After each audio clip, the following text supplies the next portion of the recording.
Dhaggeeffattoota keenya attam jirtu nagaan koo isiniif haa qaqqabu. Har'a waa'ee rakkina Oromoo irratti yaada qabu isinii ibsuu barbaadeetaniini. Rakkinni Oromoo maal dhanniidha? Rakkinni Oromoo eessa jiraa? Jennee wal gaafannee gara caaluu rakkinni Oromoo kan inni jiru mootummaa biyyoolessaa wayim mootummaa federaalaa keessa ta'uusaa hubachuu hin dandeenya. Aangoon mootummaa biyyoolessaa wayim aangoon siyaasaa mootummaa biyyoolessaa harka Oromoo irra jira moo harka Oromoo miti jennee wal gaafachuu hin dandeenya. Rakkinni guddaan hin jiru harka Oromoo akka hin taanedha. Hojjetaan mootummaa biyyoolessaa harka 90 kaabaa fi sabaaf sablammii qabateera malee harka Oromoo miti. Oromoon qoonnichi keessaatii qabu parsantaa 5 ta'eyyuu kun guddaadha jechuu hin dandeenya. Egaa ilaalaa hojjetaan hundi mootummaa federaalaa akkuma jirutti hoo ilaalle sabni Oromoo achi keessa humti hin jiru. Egaa kun rakkina guddaadha. Oromootiin eenyu bushaa biyya kana eenyu bushaa jennee yommuu ilaallu hojjetaa mootummaa federaalaa keessa warra jirantu biyyattii kana bushaa jechaadha. Achi keessa Oromoon hin jiru taanaan eenyutu isa bushaa? Ormatu Oromootiin bushuurra jira jechaadha. Egaa rakkinni guddaan tokkoffaa hammaddu aangoo siyaasaa sabni Oromoo mootummaa biyyoolessaa keessatti qabachuu dadhabuunsaa kun rakkina guddaa Oromoon garbummaa jala akka galu hangoodha jechaadha. Egaa rakkinni kana hiikuuf malli jiru maal'anni? Sabni Oromoo qooda isaa fi barbaachisu harka 40% haa ta'u parsantaa 50 haa ta'u qooda Oromoon argachuu barbaachisu mootummaa biyyoolessaa wayim mootummaa federaalaa sana keessatti qabachuu isa barbaachisaa jechaadha. Iddoo kana hin taanetti garbummaan Oromoo itti fufaa bilisummaan Oromoo hin jiru jechaadha. Egaa kun karaa siyaasaati. Karaa siyaasaa malee karaa dinagdee soo ilaalle dinagdeenis harka Oromoo humti hin jiru. Dinagdeenis warruma siyaasaa harka isaanii keessa gashate sanatu dinagdees harka isaanii keessa gashateera jechaadha. Parsantaatiin Oromoon dinagdee biyyoolessaa keessaa meeqa qaba jettanii ilaalte baay'ee xiqqaadha jechaadha. Akkuma aangoo siyaasaa xiqqaa qabu sana aangoo dinagdees Oromoon homaa hin qabu jechaadha. Kunis rakkina Oromooti jechaadha. Oromoon egaa dinagdee keessaa somaan qabu, siyaasa keessaa somaan qabu, mootummaan biyyoolessaa karaa siyaasaan saba Ormaati, dinagdeetiin isoo ta'e saba Ormaati. As keessatti Oromoon homaa qooda hin qabu. Kun rakkina isaa guddaadha jechaadha. An kanarraa hafee aangoo hawaasummaa keessas Oromoon hin jiru. Afaan Oromoo afaan hojii federaalaa miti. Aadaan Oromoo aadaa federaalaa miti. Wayim mootummaa biyyoolessaa miti. Kanaaf qoodumti Oromoon mootummaa biyyoolessaa kana keessaa qabu homtuu hin jiru jechaadha. Kanaaf rakkinni Oromoo eessa jira jennee yommuu ilaallu as jira jechaadha. Asitti madda jechaadha. Mootummaan dhumti mataan isaa biyyoolessaa wayim mootummaan dhumti federaalaa kun attamitti ijaarameera jennee yommuu ilaallu infraastiraakchariin isaa saba tokkorraa, amantaa tokkorraa, afaan tokkorraati kan ijaaramedha. Infraastiraakcharii akkas kana keessa sabni Oromoo qooda qaba inni afaan Oromoo qooda hin qabu. Amantaan Oromoo qooda hin qabu. Sabni Oromoos qooda hin qaban. Kanaaf rakkinni guddaa har'a Oromootiin garba godhee hanteessisu irra jiru qooda mootummaa federaalaa keessaa Oromoon argachuu danda'u isaati. Kanaafuu har'a Oromoof malli isaa rakkinni isaa eega mootummaa federaalaa ta'e rakkinni kun hiikamuu hin danda'u.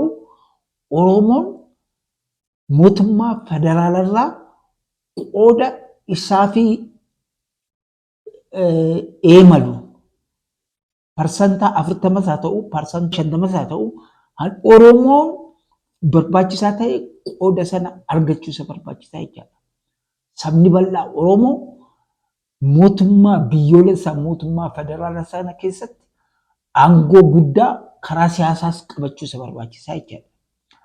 Aangoo guddaa karaa dinagdees argachuu isa barbaachisaa jechaadha. Afaan Oromoos afaan hojii federaalaa ta'uu qaba. Aadaan Oromoos aadaa biyyoolessaa mootummaa biyyoolessaa ta'uu qaba jechaadha. Kan akkas ta'e rakkinni Oromoo guutummaa guutuutti ni hiikama jechaadha. Kanaaf Oromoon har'a rakkina kana hiikuuf xiyyeeffannoo fudhachuu isa barbaachisa. Rakkinni Oromoo ammas yoo ta'e irra deebi'anii dubbachuu barbaadu rakkinni Oromoo hammaddu mootummaa federaalarraati. Mootummaan federaalaa wayim mootummaan biyyoolessaa guutumaa guutuutti saba Oromaatiin qabamuudha. Oromoon achi keessatti qooda dhabuudha isaati. Qooda dhabuu isaatiin hanka'e sabni guddaan kun biyya impaayera Itoophiyaa bulchuu hin danda'u. Sabni guddaan kun garba ta'ee waggaa baay'eef jiraateera jechaadha. Kanaaf har'a mootummaan federaalaa afaan tokkorraa, aadaa tokkorraa, amantaa tokkorraa, saba tokkorraa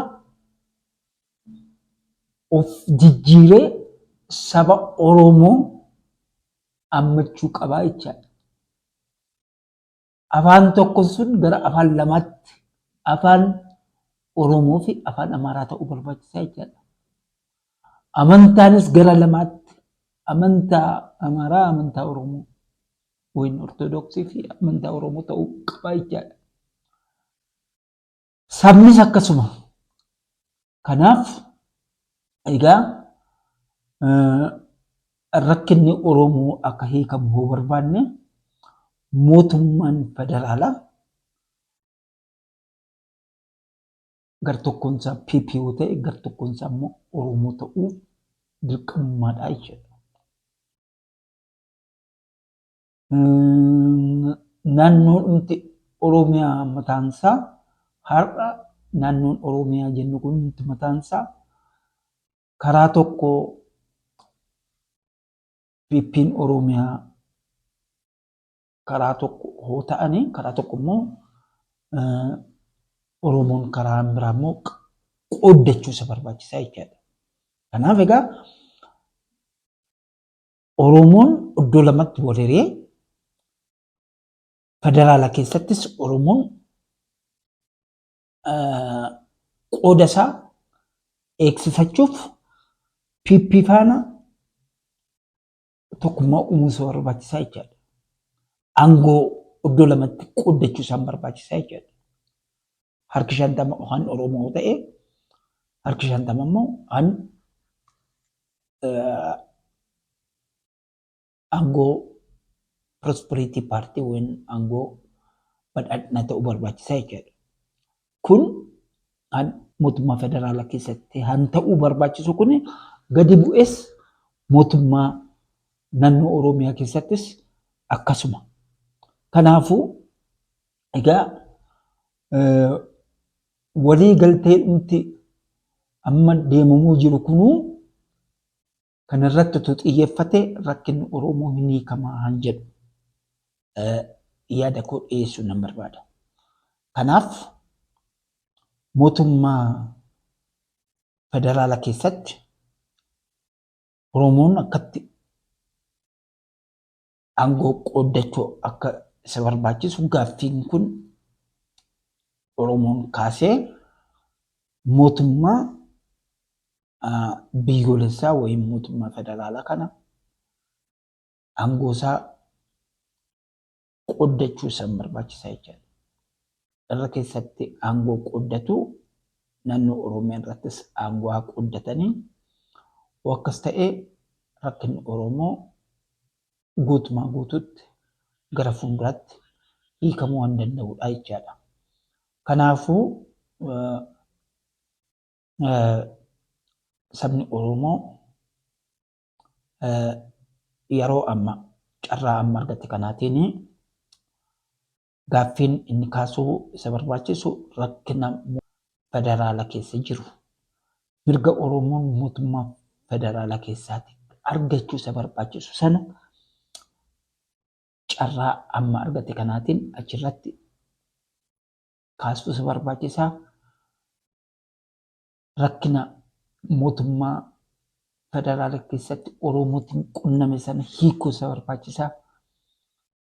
Carraa kanatti gargaaramee Oromoon har'a mirga isaa eegsisuu akka danda'uu fi karaa koo ergaa kunan dabarsaa jechaadha.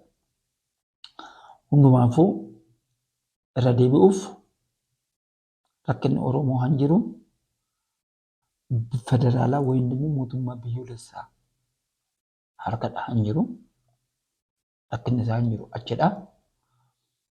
Rakkinni kun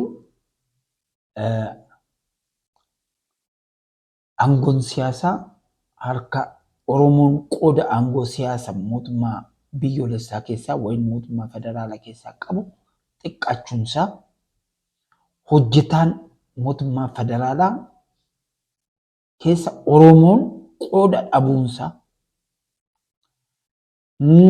aangoof dinagdee mootummaa biyyoolessaa keessattis qooda Oromoon dhabuunsaa aadaan Oromoo afaan Oromoo mootummaa federaalaa keessatti hacuucamuunsaa kun Oromoon garba akka ta'uuf Oromoon akka dhiitamuuf karaa banuu danda'eera jechaadha. Egaa Oromoon bilisummaan isaa han jiru aangoo mootummaan biyyoolessaa wayim mootummaa federaalaa qooddachuudha jechaadha. Dinagdee mootummaa biyyoolessaa wayim federaalaas Oromoon harka caalaa sanas qooddachuu isa barbaachisaa jechaadha. Aadaan Oromoo, afaan Oromoo hundumtuu afaan hojii mootummaa federaalaa wayim mootummaa biyyoolessaa ta'uu qaba jechaadha. Aadaan Oromoo aadaa mootummaa federaalaa ta'uu qaba jechaadha.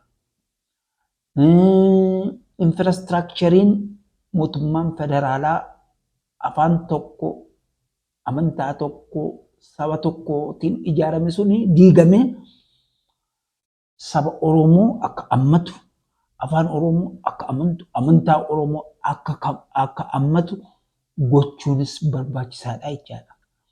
Kana gochuuf immoo hannu barbaachisu carraan mariin amma gaggeessamu kanarratti aangoo mootummaa federaalaa wayim biyyoolessaa qooddachuudha jechaadha.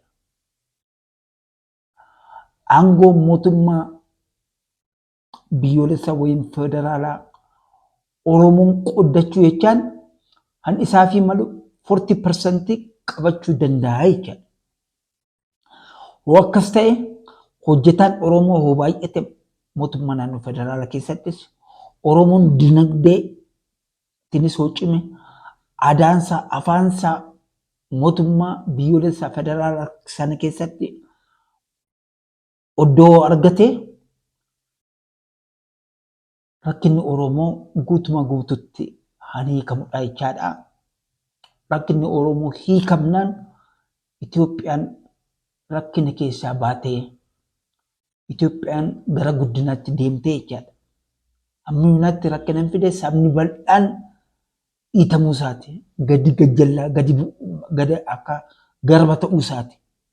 Sabni bal'aan kun abbaa aangoo biyyattii kana otoo bulcha ta'e Itoophiyaan yoona kana guddinaatiin iddoo guddaa hangeessuu dandeessudha ture jechaadha. Warri alaa saba xinnoo irra keessa kaanii saba guddaa jala kaanii isa booddee biyya kana amma danda'an saamaa turaniiru jechaadha. Kanaaf rakkinni sun amma yoonaatti baachaa turre jechaadha. Har'a ግን sabni bal'aa hoo aangoo mootummaa biyyoolessaa hoo qabate rakkinni akkuma jirutti hiikamee jechaadha. Oromoon biyya kana gaariitti bulchaa jechaadha. Saba bal'aa gatii ta'eef aadaa isaa bulchaa jechaadha. Afaan isaatu bulchaa jechaadha. Sabaaf sablammiinis guddatanii jechaadha. Civilizationis harka Itoophiyaa galtee jechaadha. Kanaafuu Oromoon aangoo mootummaa federaalaa minimum 40% qooddachuu isa qaba. Kanarratti walii galuu isaan barbaachisa. Gara naannoo Oromiyaattis barbaachisaa ta'e achittis 40% mootummaan biltsiginnaa Oromoo badhaadhinaa oo qabatee 40% immoo Oromoon aangoo qooddachuu hin danda'a jechuudha. Karaa kana rakkinni Oromoo hiikamuu gatii danda'uu fi Oromoon rakkina kana karaa kana akka hiiku gorsa wayin yaada qabnu dhiyeessuu barbaanna. Gatiin dhaggeeffataniif galatoomaa ulfaadhaa.